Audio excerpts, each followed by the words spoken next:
This story by Stephen Rusiniak is called God's Answer. So you know someone's made a prayer. This is a story where many people go to help others. And in this one, there were many teenagers that made up the group of volunteers that went to the West Virginia's Appalachian region. And they had decided to forego part of their summer and to help people to have homes that are warmer and safer and drier. And one of the girls, a 3-year volunteer, she said, as soon as my pastor gave that sermon, I knew I wanted to volunteer. Instead of sitting around and saying things like, I wish there was something I could do, I can actually do something, she said, close quote.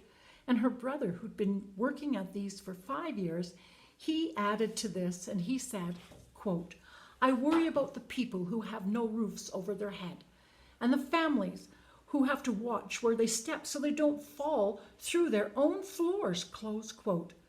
The ride to the school for all these people took 12 hours to reach their destination, to the school where they were, that would be their home away from home while they were working.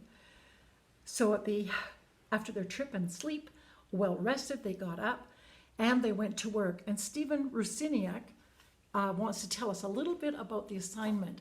So he said, we were assigned to the task of refurbishing a water-damaged roof for a family living in a hollow on the other side of the mountain. The family had tried to fix the problem themselves, but lack of money and materials to make lasting repairs made previous attempts fail.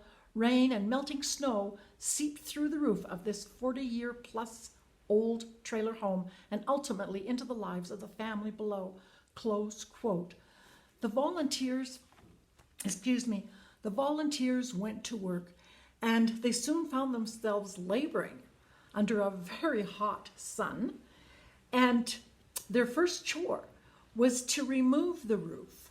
Now, it was not just a roof, it was 5 roofs, one on top of the other, layer upon layer.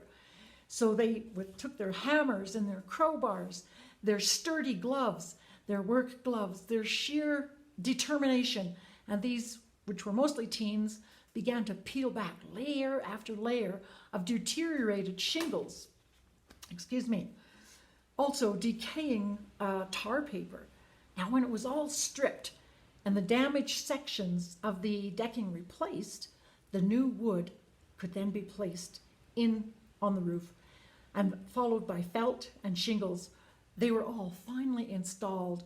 And Stephen says, despite the litany of problems that seemed to crop up almost daily, when Friday afternoon came around, the amazing thing happened.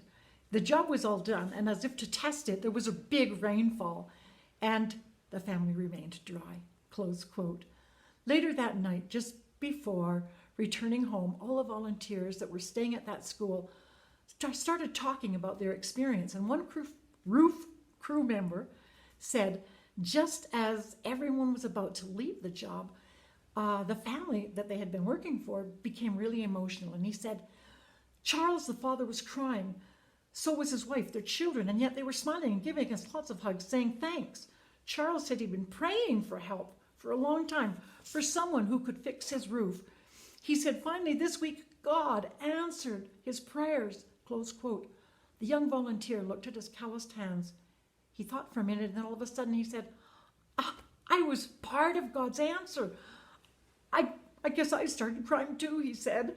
Then most of the volunteers started thinking about they were part of it too. And there were many tears shared that were good shared. They were good tears shared. Fantastic story, Stephen Rusiniak. Thank you. Thank you, Father, for that beautiful miracle. And you have a wonderful day.